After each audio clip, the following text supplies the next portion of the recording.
Então, bom dia, né? Bom dia para todos, bom dia para todas. Espero que todos sejam bem. Vamos dar um passo, né? Vamos dar um passo agora na filosofia, né? Nós vamos falar de um novo contexto, uma nova era filosófica, né? Tá dando para me escutar direitinho? Tá dando. Acho que só a televisão lá que não está muito bacana. Mas vamos lá. Opa. Eu vou colocar um slide lá. Hoje são 14. Do 8.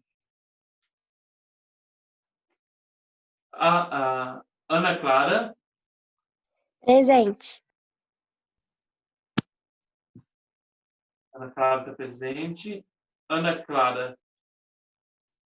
Presente. Ana Clara presente. Ana Flávia. Presente. Ana Júlia. Presente. Augusto. Presente. Augusto Nunes. No caso, eu que falei agora. Augusto Napoleão, primeiro. Esse faltou? Ai, Augusto. Então, estou marcando errado para você, então. Augusto Nunes é você, então. Que sempre vem. Oi? Augusto Nunes é você, então. Sempre Isso. Tá bom. Achei que estava... Você falou Augusto, na hora que você falou presente, achei que era o seu, era o Napoleão. Camila, de Carlos. Presente. Carlos Eduardo. Presente. Daniel Mendonça.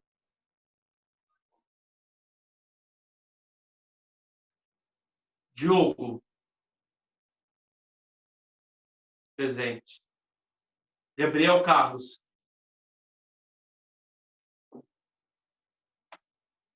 Gabriel de Oliveira. Presente. Guilherme Guida. João Vitor Pinheiro. Júnia. Lívia Chagas. Cadê a Lívia? Lívia. Faltou hoje. Lívia Ferraz. Presente. Lívia. Marden. Deu Marden. Okay. Maria Clara. Presente. Maria Eduarda. Hoje, o que aconteceu com o povo hoje? Não quis acordar cedão? Mariana. Presente. Mariana Lacerda. Mariela. Marina Gondim. Presente, né? Presente. Oi, presente. Pedro Henrique. Teodoro Alves. Rafael Nascimento. Sara. Presente. Sara tem não? Tá. Presente. Thiago Correia. Presente. Opa! Tomás, né, no caso. Vitor. Vinícius. Presente. Isso aí. Ok. Então, bora lá? Bora começar? Hoje a gente está aqui iluminados, né? Ou melhor, aqui atrás de mim tem uma representação, né, de uma arte que adveio, né, que veio. E toda vez que você vai falar do Renascimento, em todo lugar que você for, acho que o Vitor Henrique entrou agora, né? Peraí. Vitor Henrique entrou agora? Não sei. O Vitor Henrique ali agora. Aqui, toda vez, em toda livro de filosofia de história que você pegar, Você pode observar. Tudo que vai falar do Renascimento, qual imagem aparece? Qual imagem é representada? O homem vitruviano. De quem? De Leonardo da Vinci. Parece que é até uma coisa universal, né? Todos os livros, apostilas, elas trazem essa imagem, né? Então, é uma imagem, logicamente, do Renascimento? Renascimento, né? Ela está no contexto do Renascimento? Sim. Leonardo da Vinci é um dos arquitetos, né? Filósofos e tudo mais do Renascimento, né? Eu falei filósofo, mas ele não é filósofo, não. Quer dizer, ele é um engenheiro, ele é um autor, ele é tudo, né? Ele é um factótum. E aí, a obra dele sempre vai estar representando, então, o homem. Que homem? Que ser humano é esse agora que está no centro? É o ser humano que está subordinado, né, ao pensamento, aos ideais, à política da antiga Idade Média, da antiga Idade Medieval, ou um homem agora, né, que, olha para você ver, está no centro, né? No centro de quê que ele está ali? Ele está no centro do cosmos. E ela, para você ver, quando você vê que os braços dele, né, toca todos os braços, as pernas, ele toca toda a esfera que significa, né, que simboliza o cosmos. Ele está querendo dizer que agora este homem que está no centro não é mais o homem da Idade Média ou medieval. Não é o homem mais subordinado aos mandos e desmandos, ao poder, então, da Igreja Católica. Tá? Eu estou falando para vocês aqui que nós vamos perceber que vai acontecer, neste primeiro momento, uma ruptura ou uma transição. Vai acontecer uma transição e não uma ruptura. Ok? Então, o que nós estudamos na última filosofia? Vamos ver, Rafael. Vamos ver se você lembra.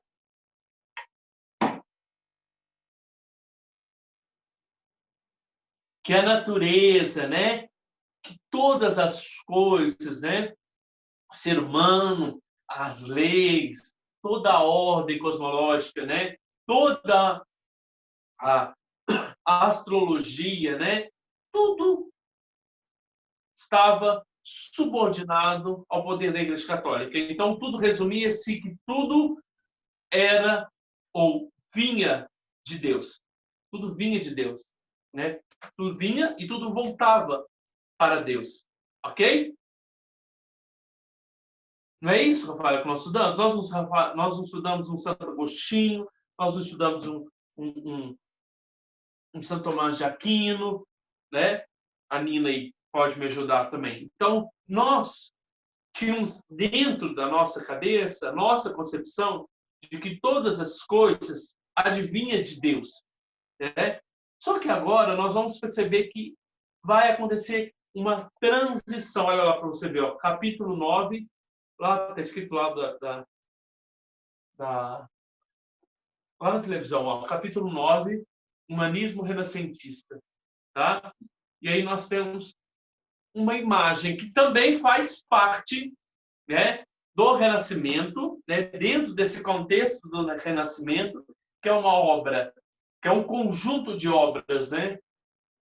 O toque de Deus, ou o toque da criação, né, presente no livro do Gênesis, feito por um grande artista renascentista, escultor e arquiteto, chamado Michelangelo, né?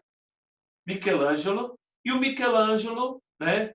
Logicamente, ele teve que pintar uma tanguinha aqui para Deus, porque até Deus estava nu, né? E o Papa que contratou o Michelangelo para, né, pintar a Capela Sistina não aceitou essa postura dele.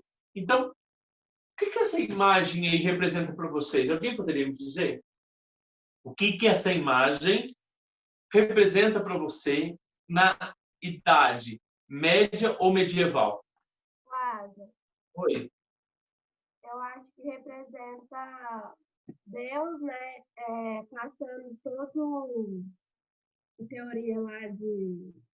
Não sei não.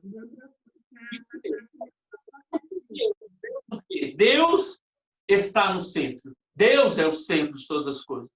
Tá? Então, qual é a característica da filosofia que nós estudamos, a filosofia passada, da Idade Média e Medieval? Que Deus é o centro. Deus, né? Como é chamado essa característica que Deus é o centro de todas as coisas? Teocentrismo. Flávia, muito obrigado. Agora nós vamos fazer uma transição, uma passagem do teocentrismo para quem? Antropocentrismo. Antropocentrismo, para o antropos, né? O homem que agora está no centro do universo. Tá? Ok, Thiago. Então, pessoal, quando a gente fala, né, do homem que está no centro, né, nós vamos perceber que até tem uma imagem aqui de Galileu, né, uma pergunta que Galileu faz para Deus, né? Quer dizer, não parece Galileu, mas é um menininho, né? Fala assim, o que houve, Deus?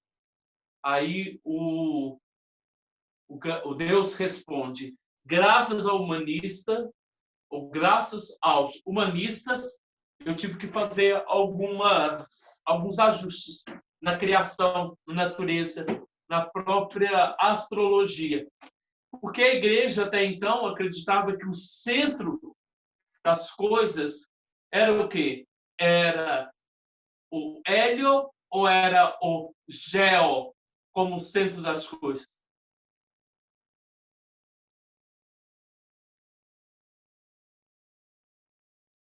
Hein? Como é que quer dizer, a Terra, né, o geo é o centro ou o helios, que é o centro?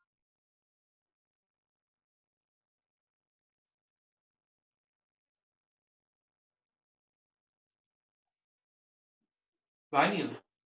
Você falar? Eu acho que eles acreditavam que era a Terra, né? A Terra era o centro, né? Até o Copérnico, o Galileu, eles vão perceber, então, que o centro ou melhor, o que está no centro do cosmos é o quê? É o Hélios, o Sol, tá? Então, o que é o Renascimento? O Renascimento é um movimento, nós já sabemos, né? É um movimento cultural, artístico, literário, filosófico e até mesmo religioso. Por quê? Porque ali dentro do Renascimento está inserido qual problema, qual situação religiosa que intervém e que muda a forma de alguns filósofos conceberem, né, e de alguns filósofos confirmarem a autoridade da igreja. A Reforma Protestante, que aconteceu em 1517. Então, quando a gente fala... Ah, tá, ok. Então, quando a gente fala, né, que o Renascimento ele traz quem para o centro? O homem. A gente fala que o Renascimento é um humanismo. Tá? O Renascimento é um humanismo. Por que o humanismo? Porque ele tira o Theos, né? Ele tira Deus do centro e ele se coloca no centro. Tá? Ele se percebe que ele agora é um ser autônomo, né? Que ele é um ser autônomo. Então, quando a gente for estudar, né, na nossa apostila aqui, que eu vou expor daqui a pouco, na apostila do ano passado, do segundo ano do ano passado, por que eu falo do segundo ano? Porque a gente não trabalhava o Renascimento no primeiro ano, não. A gente ia até a medieval no ano passado. Então, o Renascimento, para mim, no primeiro ano é novidade, né? E aí, uma das frases da apostila do ano passado, quando afirma que o Renascimento é humanismo, porque ele resgata o homem novamente, uma frase da apostila do ano passado ficou muito presente na minha cabeça. Qual frase? É uma frase do filósofo Protágoras. Quem que é o filósofo Protágoras? O filósofo Protágoras é um sofista, né?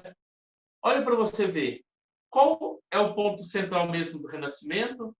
O retirar Deus e trazer o homem para o centro. Não é isso? Então, qual é a característica principal do Renascimento? O antropocentrismo. Tá. Rafael, já que você não pôde participar, vamos lá. Uma frase que me deixou assim, muito presente, marcou minha cabeça, da apostila do ano passado, uma frase, uma citação do filósofo Protágoras, que era um filósofo grego, né? Que era um filósofo sofista, né? E nós lembramos que o sofismo, né, era uma corrente filosófica que acreditava no relativismo. O que era o relativismo? O relativismo é acreditar que não existe uma verdade absoluta, né? Que tudo está, ou tudo é relativo. Relativo ao quem? A quem? Ao homem. Então, olha para você ver. Quem era a verdade absoluta na Idade Média medieval? Deus. Era Deus. Veja, isso mesmo. Agora, quem é a verdade? Não existe. Está entendendo? Não existe uma verdade absoluta. Mas a verdade está relativo ao homem. Aí aquela frase que veio do Protágoras. O homem é a medida de todas as coisas. Das coisas que são e das coisas que não são. Então, peraí. Quem mede, quem comanda, quem controla, quem governa todo o cosmos, todo o universo? Deus? Não. O homem. O homem é o centro. Está entendendo? Olha que interessante. Na hora que eu introduzi o ano passado, né, o Renascimento, veio essa frase: o homem é a medida de todas as coisas. O homem é o centro de todas as coisas, né? Lógico, nós estamos falando que nós vamos desligar aos poucos do poder da igreja, né, e de alguns poderes, de alguns, né, reis, soberanos e imperadores, assim, mas não é uma ruptura brusca de uma hora para outra, tá entendendo? O que eu estou falando desde o começo? O Renascimento não é uma ruptura brusca, tá? Não é uma ruptura, é uma transação. Está acontecendo uma passagem do homem que estava... O que é isso? Por que eu apaguei a luz? Do homem que estava nas trevas, né?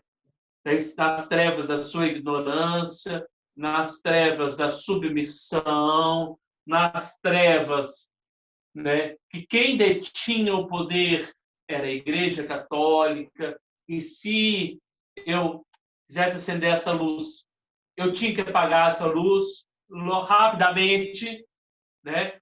Por quê? Porque a Igreja, com todos os seus tribunais, né, Tribunal de Santo Inquérito, o Index, né, ela condenava as pessoas, né, que iam contra o pensamento da Igreja, né? Você pode ver, o próprio Galileu, eles mandaram Galileu negar a sua teoria no final da vida dele. Então, olha para você ver. Olha o Wesley Amin aí. Você vê o Wesley Amin no computador, ele está apagado. No computador, não, desculpa. O que aparece na frente, né? De vocês, ele está apagado. É o homem. Que homem? Da Idade Média, medieval. Por que ele está nas trevas? Porque ele não tem autonomia no pensar. Todo o pensar, todo o agir dele estava subordinado, então, ao poder de quem mesmo? Da Igreja Católica. Por que da Igreja Católica? Olha para você ver.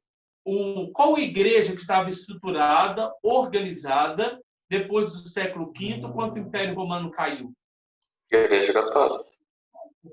Então, Rafael, eu poderia autonomamente virar e falar assim, ó, gente, o centro do universo, o centro do cosmos é o Sol?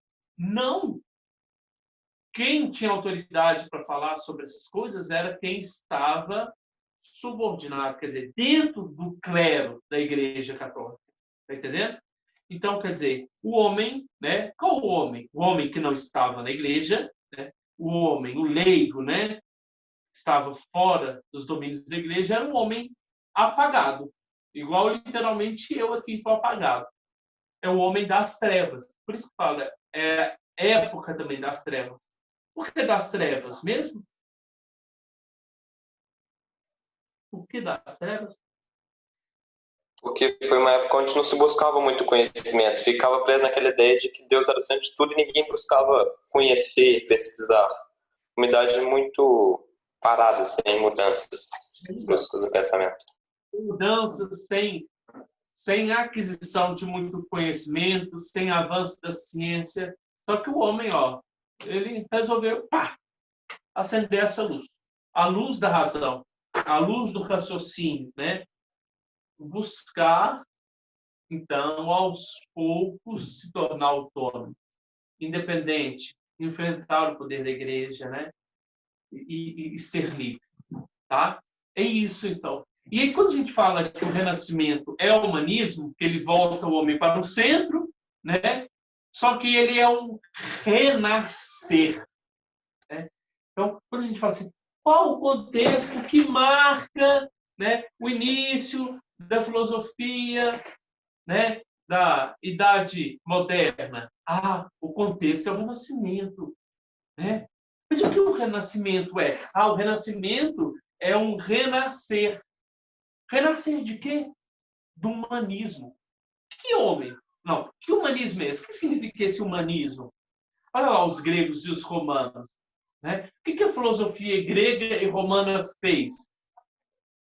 Mas, né, a grega, ela deixou de lado a mitologia, né?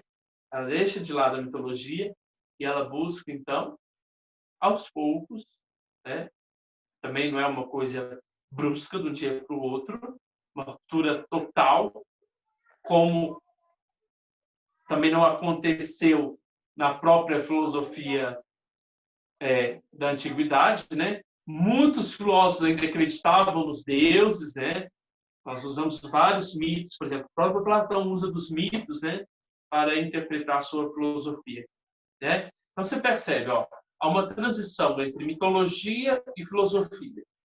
Agora no Renascimento há uma transição entre poder, né, o conhecimento advindo da Igreja, para um poder autônomo, autônomo no pensar. Só que deixa eu explicar uma coisa aqui. O que significa renascimento? Como se vocês lembram? Quem renasce? Eu já falei, quem renasce é o homem. Mas que homem? O homem autônomo? O homem pensante? Mas, peraí. Se ele renasce, é porque ele já nasceu. Ele nasceu aonde? Aonde está esse homem? Império Romano? É o homem grego-romano, né? É o homem da idade grega, é o homem que se libertou da mitologia. Então, quando a gente fala que o renascimento é o renascer, né? É o renascer deste homem do centro, né? Do homem que tem o poder nas suas mãos, do homem que tem autonomia no pensar nas suas mãos, o homem que é livre, não mais subordinado à igreja, mas a gente fala que o homem está... Opa, peraí, tem que dar zoom aqui, só um segundinho. É o homem... Ai, Jesus! É o homem que renasce com os ideais greco-romanos. Está entendendo? Há um renascer, uma releitura. Então, o povo dessa época, eles vão trazer novamente os gregos e os romanos. Como assim? Eles vão reler. Eles vão buscar compreender né, a filosofia dos gregos, como Platão, como o próprio Aristóteles. Tá certo? Tem alguma dúvida nesse primeiro momento? Acho que tá tranquilo. Tá? Deu para entender toda essa passagem, né, do homem das trevas para o homem da luz. Até chegar ao ponto da luz mesmo virar e falar assim, joguei a luz aqui na cara de vocês, vocês perceberam. Agora que apareceu mais ainda o homem lá, ó, vendo essa bolinha? Né? Literalmente, na hora que chegar no iluminismo, o iluminismo vai apontar essa luz e falar assim, não, está na hora, vamos fazer uma limpa, né? Vamos desfazer todos essas agarras, né? Como que eu posso dizer? Essas coisas que estão impregnadas em nós ainda. O que está impregnado em nós? Essas correntes religiosas ainda, né?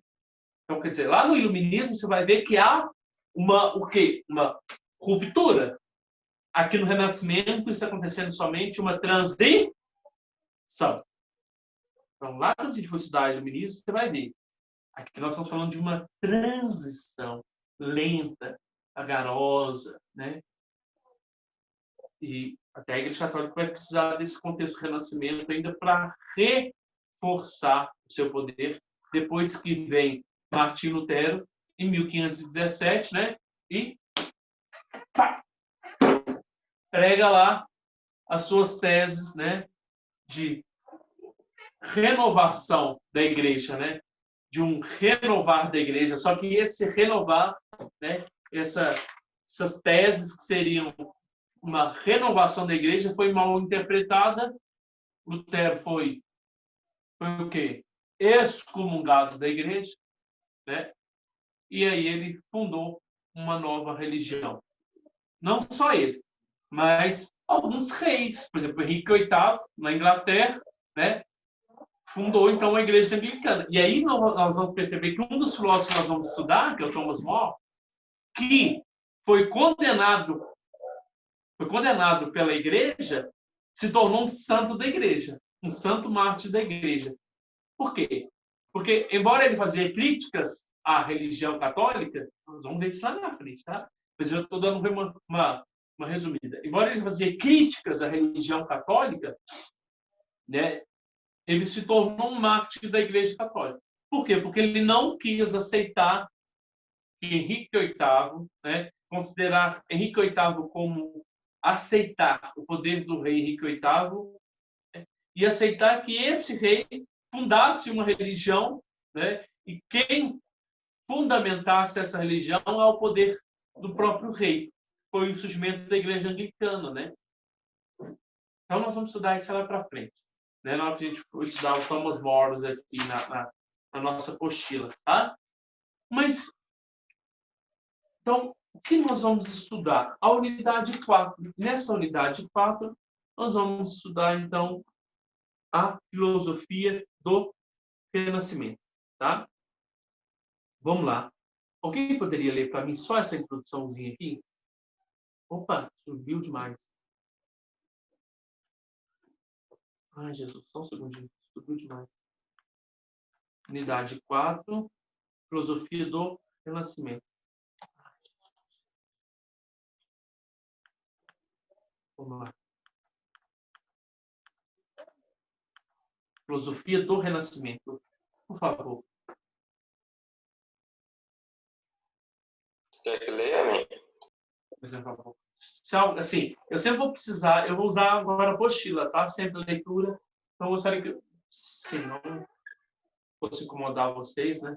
Como eu já incomodo vocês na sala de aula para ler para mim, todos pudessem participar. Aqui, deixa eu lembrar uma coisa antes de que acabe o tempo. Agora, na tarefa de vocês, a partir de hoje, na hora que vocês entregarem, tirarem a foto da tarefa de vocês, né, vai ser algo que todos os professores vão pedir. A partir de hoje, vocês vão, por exemplo, estou aqui ensinando, em todas as páginas, né, que você for tirar foto, você vai colocar o seu nome, tá? Ok?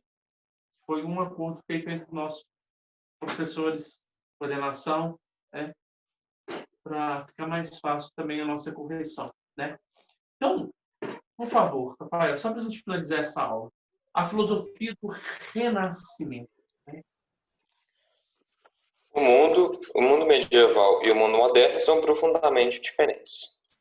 Os capítulos dessa unidade mostram como foi possível passar de um a outro por meio de transformações na visão que o homem tinha de si mesmo e da sua relação com seus pares, com Deus e com o mundo. Podemos falar que, nesse momento, não estamos mais na Idade Média, mesmo que a modernidade ainda não esteja presente em sua plena força.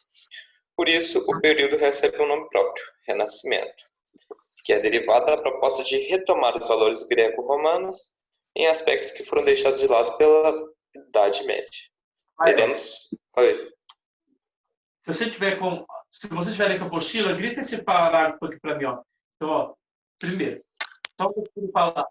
Olha para você ver as transformações que advêm do Renascimento. Está escrito ali, ó, as transformações da visão que o homem tinha de si mesmo, porque ele percebe-se como autônomo, do homem na relação com seus pares, né, pares, estou falando, com o outro, você vai ver que novas organizações, novas formas de pensar a política, né? Se a gente voltasse aqui, pena que eu acho que não está aqui. Tem, por exemplo, Maquiavel, mas as formas de pensar política, por exemplo, os filósofos contratualistas, né? Thomas Hobbes, Rousseau, Locke, né? Os três grandes filósofos contratualistas, né? Eles percebem como se dá a relação com o outro. A pergunta é, quando surge o Estado?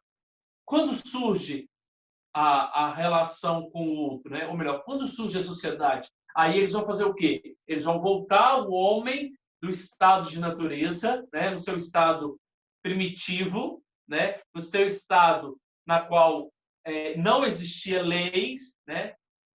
E ele vai tentar desvendar esse mistério. Quem era o homem antes do Estado, antes da relação com o outro, né? Depois nós temos ali na relação, né, com Deus, né? Lógico, ainda ninguém virou ateu, que eu acredito em Deus, então ainda há a influência da igreja e das novas religiões que vão se formar ali, né? E da forma de ver o mundo, né? Mas eu quero que você grife essa parte aqui para mim, ó. O período recebe nome próprio, Renascimento, tá? Deixa eu ver se eu tenho esse marca-texto aqui. Como é que é esse T aqui? Texto livre. Inserir formas. Desenhar. Deixa eu ver. Eu queria que você grifasse isso aqui, ó. Renascimento, que é derivado da proposta de retomar, né? Retomar, ou melhor, retornar também os valores grego-romanos, em que foram deixados de lado pela Idade Média, ou também conhecida como a Idade Medieval, tá? Então, gente, fiquem com Deus, tá? Vai acabar minha aula, vai cair, tá? Alguma dúvida? Tudo certo também. Obrigado, viu? Eu coloquei algumas questões, mas assim, eu tinha preparado ó, 3 páginas de aula. Eu fiquei preso só nessa primeira, tá? Mas eu gostaria que todos também tivessem com a apostila na próxima aula nas mãos, ajudar na leitura, para grifar, né? Você sabe que eu gosto de grifar as partes essenciais. Ok? Obrigada, amém. Ok, obrigada, amém.